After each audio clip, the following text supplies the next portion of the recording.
आज जिस मुद्दा पर हम लोग यहाँ उपस्थित हुए हैं, बड़े बड़े विद्वान प्रोफेसर साहब, रामनाथ बाबू, अन्य जैसे सारे लोग एक एक बिंदु पर बाबा साहेब भीमराव अंबेडकर और ज्योतिबा फुले के समय में बारे में बहुत चीज बता दिए हैं।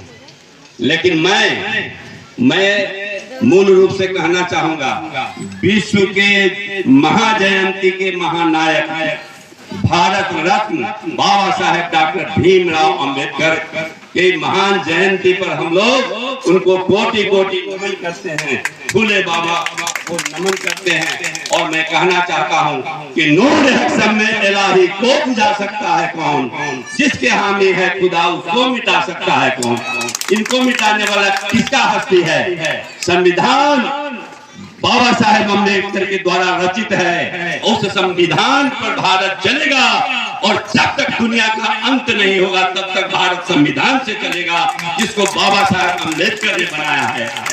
बाबा साहेब अम्बेडकर का काम करने का तरीका था कि फलक को जिद है कि बिजली यहीं गिरावेंगे, तो हमें भी जिद है कि आसियां यहीं बनावेंगे। किसी से डरने वाले व्यक्ति नहीं थे। जब जिस समय हम लोग, हमारा समाज, उनका दर्द सुनिए कि उनका दर्द क्या था। कहानी तो बहुत सुन लिए हैं, आप जान लीजिए। एक छोटी कहानी में बताता हूँ। जितनी कहानी सुने हैं उसको सुन के अमल नहीं करते हैं। इसीलिए मेरा समाज, ओबीसी समाज, पिछड़ा समाज, दबे कुचले समाज आज भी पिछड़े और दबे हुए हैं। सिर्फ कहानी सुनना मेरा काम नहीं है, कहानी को अमल में लाना मेरा काम है। एक साधु थे जो सुगा रखते थे, सुगा होता, और सुगा को पढ़ाते थे, भर दिन रटाते थे। शिकारी आएगा, जाल बिछाएगा, दाना डालेगा, और लोभ से इसमें फंसना नहीं। बारे बारे मैंने पूरा ट्रेंड कर दिया। बोलते बोलते हर बात में बोलता था सुगा कि शिकारी आएगा, जाल बिछाएगा, दाना डालेगा, लोभ से उसमें फंसना नहीं। अब देखा साधु की तो बड़ा ट्रेंड हो गया। अब किसी के जाल में फंसने वाला नहीं है। अब उनको साधु को ये नहीं पता था कि इसको हम छोड़ेंगे तो कहाँ जाएगा। बोला कि अब नहीं फंसेगा। शिकारी एक दिन, साधु एक दिन उधर से जंगल से लौट रहा था तो देखा कि जाल में फंसा हुआ है सुगा, बहुत सुगा। उसमें से एक सुगा बोल रहा है शिकारी आएगा, जाल बिछाएगा, दाना डालेगा, लोग से उसमें फंसना नहीं। अब बुझिए कि यह रटते रटते उसके जाल में फंसा हुआ है। जब एक ही उल्लू काफी है बर्बाद गुलिस्ता करने को, हर साथ पे उल्लू बैठे हैं, अंजाम गुलिस्ता क्या होगा। हर साथ पर बैठा हुआ है, आप उससे आपको बचना है। खाली रट के फंसना नहीं है सुआ के तरह। रामनाथ बाबू बोले रीडिंग ही आपको लीडर बनाता है। ये मेरा बचपन से थॉट है। और सबसे बड़ी बात है, बाबा साहब बोलते थे, बाबा साहब का नारा है, सोच है, नारा नहीं है, सोच है, शिक्षित बनो, संगठित बनो। असंगठित बनो तब संघर्ष करोगे। यदि शिक्षा नहीं पाओगे तो कैसे जानोगे कि संगठन क्या होता है। आज एक परिवार में संगठन नहीं है, एक गांव में संगठन नहीं है, एक इलाके में संगठन नहीं है, संगठन का मतलब ही नहीं समझते। इससे पहले है मुड़ के देखो कि बाबा साहेब का जो दिया हुआ है महामंत्र, शिक्षित बनो। शिक्षा ही पावर देता है। और बाबा साहेब जो ऐसे दिखाते हैं संविधान की ओर, मजाक मत बुझिए। आप लोगों को पहुंचाने के लिए उनका आत्मा तड़प रहा है, और यह सीधे नहीं पहुंचना है।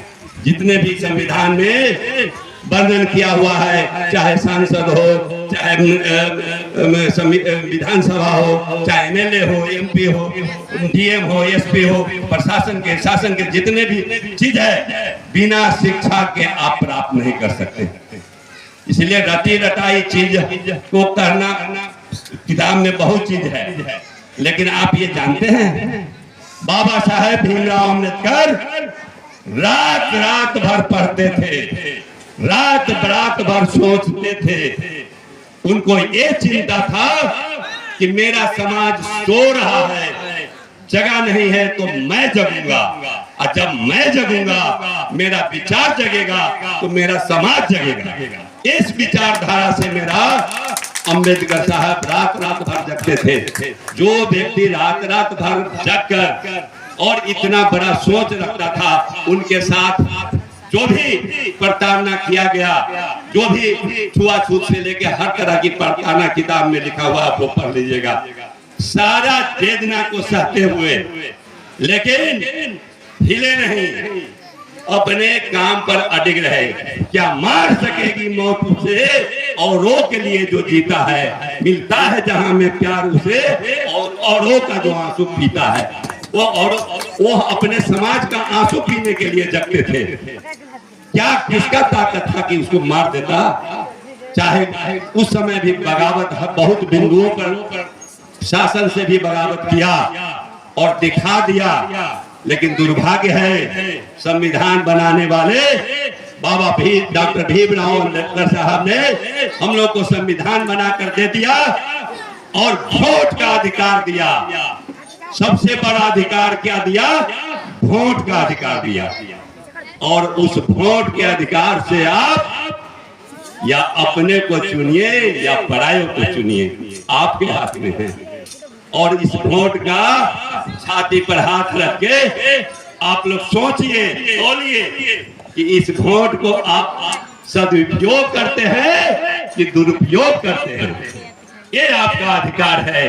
जब तक आप वोट के अधिकार को नहीं जानिएगा, जब तक आप शिक्षा को नहीं जानिएगा, एक एक चीज, बहुत चीज है इस ब्रह्मांड में, उसी तरह किताब में भी है, इसी तरह संविधान में भी है। आपके काम के लिए क्या चीज है, उसको हंस के तरह दूध को अलग करना सीखिए पानी से। आपके लिए क्या काम है उसमें? आपको शिक्षा सबसे जरूरी है। शिक्षा ताकत देगा और वोट जो है आपको पावर देगा। जो सोचते हैं वो होगा, लेकिन वोट के अधिकार को समझिए। 5 साल के लिए मोहर मारते हैं, लेकिन आप सोच लीजिए सब अपने छाती पर हाथ रख, लेकिन रोपे पेड़ बबूल के आम कहां से खा। कबीरदास जी के वाणी को याद रखिए, जब वोट मारते समय बबूल पर वोट मारिएगा तो आम कहां से खाइए। इसलिए हमेशा याद रखिए, शिक्षित बनिए। शिक्षा कहने से नहीं होगा। यहाँ जितने भी भाइयों बहनों, जितने भी बच्चे बैठे हुए हैं, हम बहुत CID में ट्रेंड है, DSP ट्रेंड है, विकर सेक्शन कमजोर वर्ग, जो खास करके OBC SC ST के लिए, बच्चों के लिए, महिला के लिए, जितने भी कमजोर वर्ग में सब आता है। पूरे बिहार का DSP प्रभारी मैं था, और मैं ही उस समय जब उसमें था तो 12-13 के साल में, 2012-13 के साल में हर जिला में, पूरे बिहार में SC ST थाना का निर्माण करवाया था सरकार के आदेश से। मैं प्रयास करता था और महिला थाना का निर्माण करवाया था। ये सरकार का आदेश था। गृह विभाग में मैं DSP, आपके इलाका का माटी का बेटा JP राय 25 बार होम में गया, मीटिंग किया, और हमारे IG साहब के आदेशानुसार मैं बैठकर 1 सप्ताह के अंदर पूरे बिहार में SC ST थाना खुलवाया, महिला थाना खुलवाया। हम लोग का ये दर्द है कि अपने लोग कैसे आगे रहेगा। इस दर्द को समझने का प्रयास कीजिए। बाबा साहेब भीमराव अम्बेडकर के और ज्योति बाबा फूले के रास्ते पर चलने वाले लाखों करोड़ों लोग हैं, लेकिन उसको पहचानना पड़ेगा, उसके दर्द को समझना पड़ेगा कि वो लोग भी आपके लिए काम कर रहा है। लेकिन अब देखिए, संविधान की बात को और अपने नीचे के लोगों के लिए